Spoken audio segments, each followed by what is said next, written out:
Bom dia, meu nome é Tamires, sou aluna do curso de Ciências Biológicas da UES, do Polo de São Gonçalo do Amarante, e eu vim aqui para falar um pouco sobre fluxo de energia e produtividade nos ecossistemas. Faz parte da bioação 2 da disciplina de ecologia. Então, primeiramente, antes de iniciarmos a falar sobre o fluxo de energia, é interessante que a gente entenda o que são níveis tróficos. Os níveis tróficos são compostos pelos produtores, que são os fotossintetizantes, que são capazes de produzir seu próprio alimento, né? São os autótrofos, são aqueles que produzem o alimento através da luz, que são os fotossintetizantes, e também os quimiosintetizantes, no caso daqueles que produzem através de reações químicas. Temos também os consumidores, que são os heterótrofos, que são os herbívoros, carnívoros, e os onívoros também, que são aqueles que se alimentam das duas fontes, de animal e vegetal. E temos os decompositores, no caso fungos e bactérias, que são os heterótrofos também. Então, a partir daí, nós vemos que ao longo de uma cadeia alimentar existe um fluxo de energia. As plantas, elas produzem o seu próprio alimento, né? No caso, eles são os produtores, são os organismos autótrofos. Esse alimento rico em energia, ele sustenta todos os consumidores primários, que por sua vez sustenta todos os consumidores secundários, terciários e assim por diante. A energia vai passando de um nível para o outro através da própria alimentação. Nas relações alimentares, nós temos a transferência de matéria e energia. A energia entra no ecossistema em forma de luz e é transferida de um organismo a outro e se perde na forma de calor, como vocês podem estar observando aqui nessa imagem. Portanto, a forma de energia que sustenta todo o planeta é o Sol.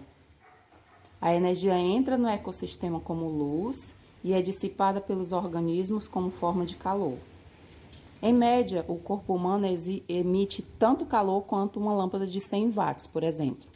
Como já sabemos, as plantas são capazes de aproveitar a energia luminosa através da fotossíntese, produzindo a glicose, que é uma molécula altamente energética, transformando a energia luminosa em energia química. Então, uma parte da energia do alimento é consumida para manter o metabolismo através da respiração celular, uma reação exotérmica. Portanto, nesse caso, a energia química é transformada em calor, que é dissipada pela superfície do organismo. Outra parte da energia será incorporada em suas moléculas. A planta usa para produzir amido, proteínas, óleos, e dessa forma ela poder crescer e se desenvolver.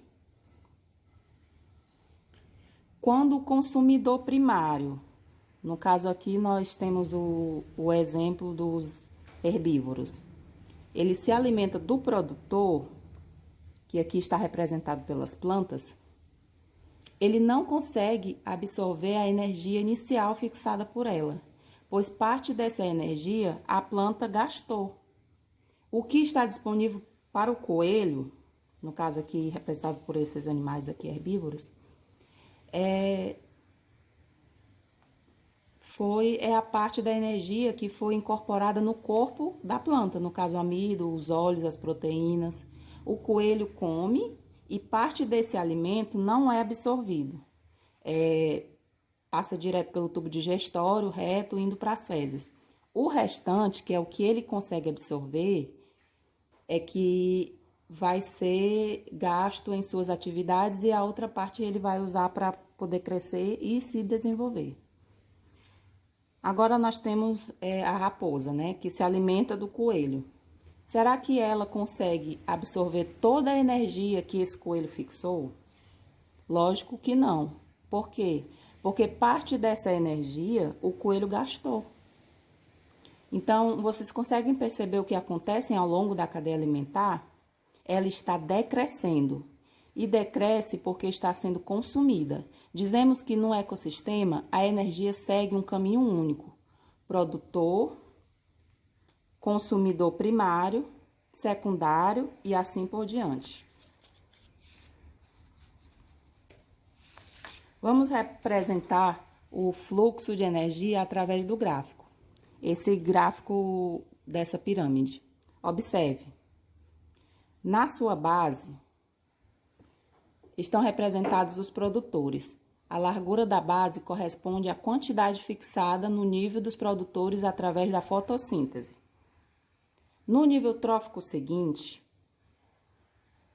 estão os consumidores primários, que é onde a quantidade de energia é um pouco menor.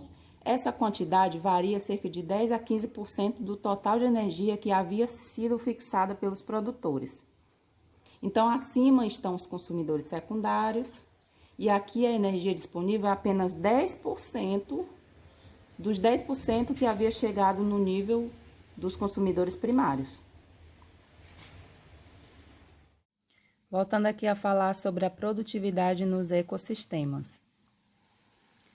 A atividade de um ecossistema, ela pode ser avaliada pela produtividade primária bruta, que é o PPB, que corresponde ao total de matéria orgânica produzida em gramas durante certo tempo em uma certa área ambiental. Então, o PPB, ele é a massa de matéria orgânica produzida por tempo em determinada área.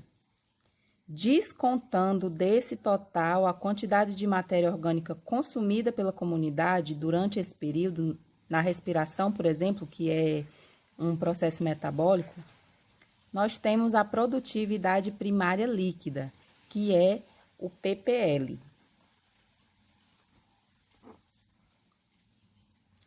que pode ser representada pela equação PPL igual a PPB menos R, que é o consumo.